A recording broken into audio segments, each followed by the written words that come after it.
The Ottoman Turks began as a nomadic people from the steppe beyond the Aral Sea. For centuries, they had wandered present-day Turkey looking for new pasture lands.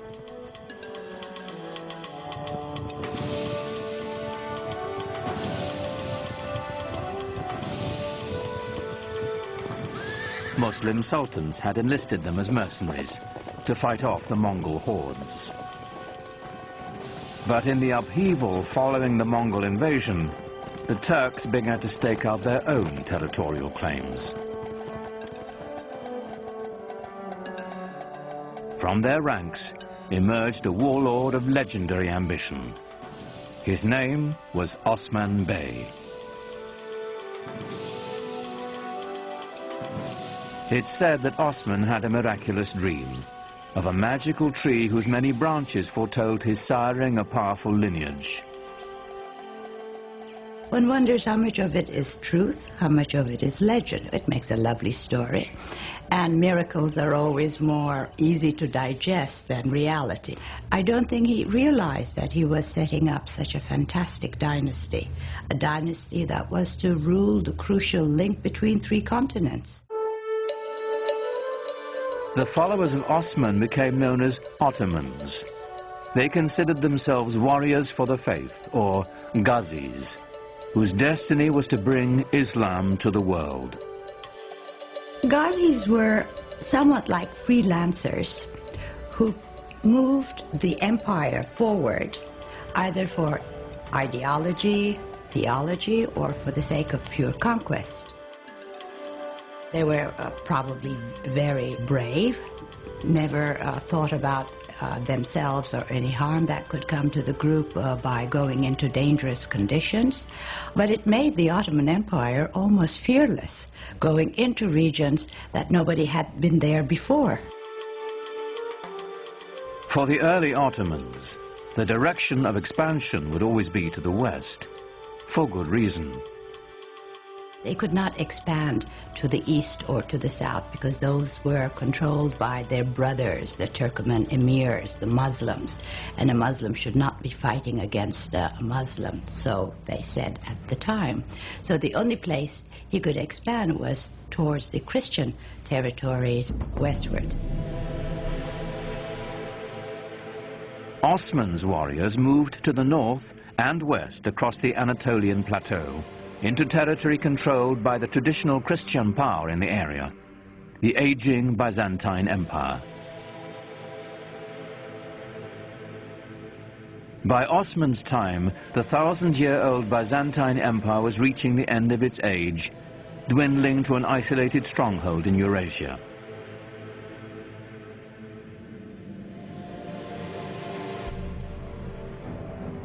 The Crusaders had already wreaked havoc across the region on their way to Jerusalem, sacking the capital city and helping to reduce the once proud Byzantine Empire to a few small warring states.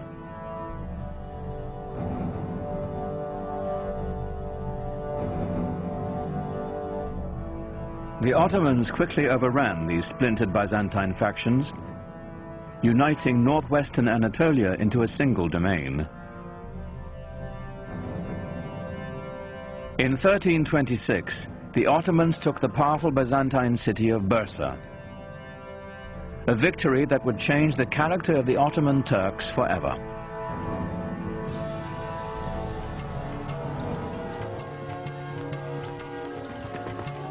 The most important part of Bursa was that it enabled Osman and his descendants to establish a seat of the government.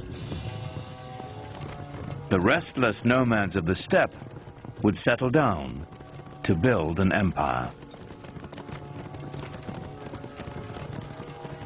What we're witnessing is this huge demographic event. The movement of a whole civilization from a nomadic way of life to a settled way of life.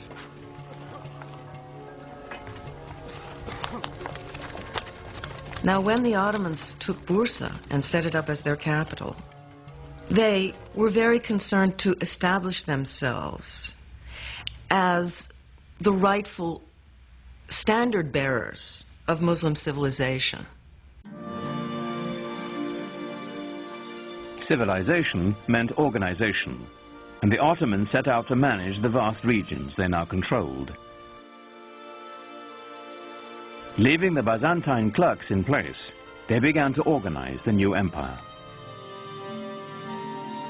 First and foremost, taxation and record-keeping. The word bureaucracy has since lost its noble connotations. Yet this was a great innovation, as ambitious as any triumph in battle. The Ottomans are known for including and synthesizing the cultural elements through the lands that they passed.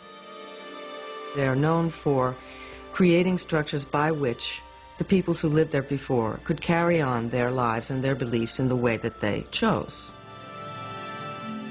In fact, the Ottomans had fewer conflicts with their Christian subjects than those of their own faith.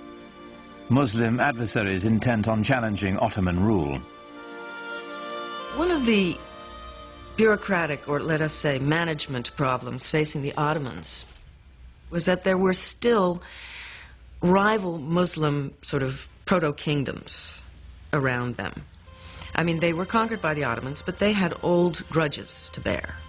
And they had certain claims to dynastic glory of their own, and they were constantly worried about these old Muslim families rising up and creating a rebellion.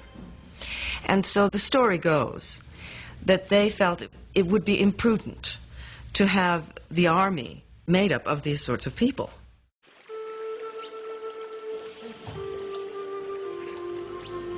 And so they wanted to recruit children who were not connected with any rival Muslim family. And so they went into the Balkans and they recruited primarily Christian children. This practice was called devshirme.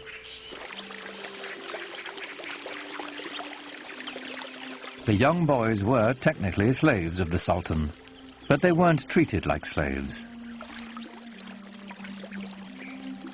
First, they were brought into the Muslim faith, taught rituals of washing and prayer, and the Arabic and Ottoman languages. This served a political as well as a religious purpose. Through the devshirme system, the Ottomans could create a caste without any conflicting loyalties to tribe or family. The children had such great future that a lot of the times Turks or even Muslims pretended that their children were Christian-born and would register them with the devshirme officials. The system was so beautiful in that they only had one allegiance, to the Sultan. No family, no region, no other ties. These children were then given the best possible education available in the world, perhaps, at the time. And they were then able to move into the highest positions of power in the empire. Those who were brainy went to the palace schools and graduated into different levels of viziers and governors. They even became grand viziers. Those who were brawny went to the Janissary Corps. The Janissaries were the Sultan's elite infantry. It was an army that would set the standard for centuries to come. They were the strongest, trained as military machines, no fear of dying, totally fearless, and their only love was to serve the Sultan. They were trained with all the precision and discipline, pomp and circumstance of a modern army. For the first time, an army wore uniforms and went into battle to the accompaniment of a military band. The Janissaries were the most feared troops in the Western world, a force that was worthy of this new Islamic empire and its restless visions of conquest.